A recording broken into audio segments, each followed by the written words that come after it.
Hello viewers, আপনাদের সবাইকে daily ভোগসেবা ব্লগে স্বাগত। কেমন আছেন আপনারা?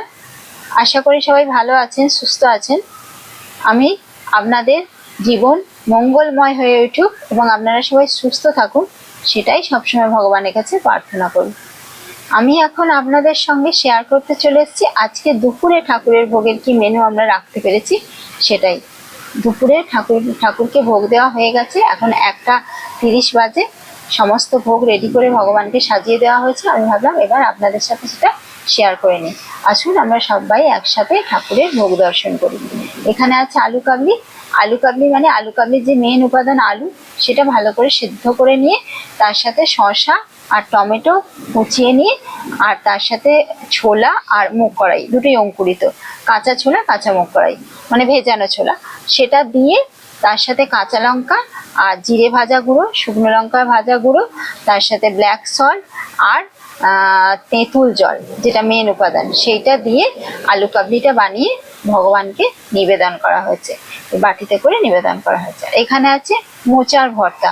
মোচার ভর্তার মধ্যে মোচা আর রাঙালু আর আলু এই তিনটে একসাথে সেদ্ধ করে নিয়ে এটা ভালো করে সরিষার তেল এবং সন্ধ্যাব লবণ দিয়ে মেখে তার সাথে ভাজা জিরে গুঁড়ো আর ভাজা শুকনো লঙ্কার গুঁড়ো ভালো করে মেখে নিয়ে তার উপরে একটু গোলমরিচের গুঁড়ো আর ভাজা বাদাম ছড়িয়ে দেওয়া হয়েছে। এখানে আছে ডাঁটা, আলু, বেগুন আর টমেটো দিয়ে একটা তরকারি করে ভগবানকে নিবেদন করা হয়েছে। সঙ্গে এখানে আছে ভাজা চিড়ে, যেটা হচ্ছে আমরা লাল চিড়ে রেগুলার ইউজ করি, সেটাই ঘরে ভেজে নিয়েছি। তার সাথে কাঁচা লঙ্কা একটু ব্ল্যাক সল্ট দিয়ে ভগবানকে নিবেদন করেছি।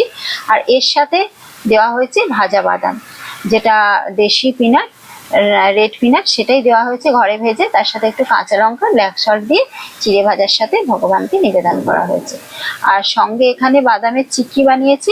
আজকে হাতে সময় ছিল না, ঘরে মিষ্টিও ভগবানের জন্য যেটা বানানো হয়েছিল সেটা শেষ হয়ে গেছে, তো কি করব, চটজলদি পিনাট চিক্কি ভগবানের জন্য রেডি করে নিয়েছি। নিয়ে ভগবানকে প্লেটে নিবেদন করা হয়েছে পিনাট চিক্কি। আর তার সাথে এখানে আছে টফি, যেটা হচ্ছে কোকোনাট জ্যাগারি টফি, যেটা কোকোনাট মিল্ক দিয়ে বানানো হয়েছে। কোকোনাট মিল্ক জ্যাগারি টফি, সেটা আমরা আমাদের রেসিপি আমাদের চ্যানেলে দিয়ে দেবো, আপনারা দেখে নেবেন। এই টফিটার জন্য কোকোনাট মিল্ক মানে নারকেলের দুধ আর জ্যাগারি আর ছোট এলাচ, এই তিনটে জিনিসের প্রয়োজন। তিনটে জিনিস দিয়ে এই টফিটা বানানো হয়েছে। বানিয়ে এটা সুন্দর করে বাটার পেপারে মুড়ে ভগবানকে সাজিয়ে নিবেদন করা হয়েছে। আর সঙ্গে এখানে জল দেওয়া হচ্ছে। তো আজকে দুপুরে ঠাকুরের ভোগের এটাই বন্দোবস্ত করতে পেরেছি আমরা। আপনারাই বলবেন কেমন হয়েছে ঠাকুরের দুপুরের ভোগের বন্দোবস্ত। আজকের মতো আসি, আপনারা সবাই ভালো থাকবেন, সুস্থ থাকবেন, সাবধানে থাকবেন। Thank you.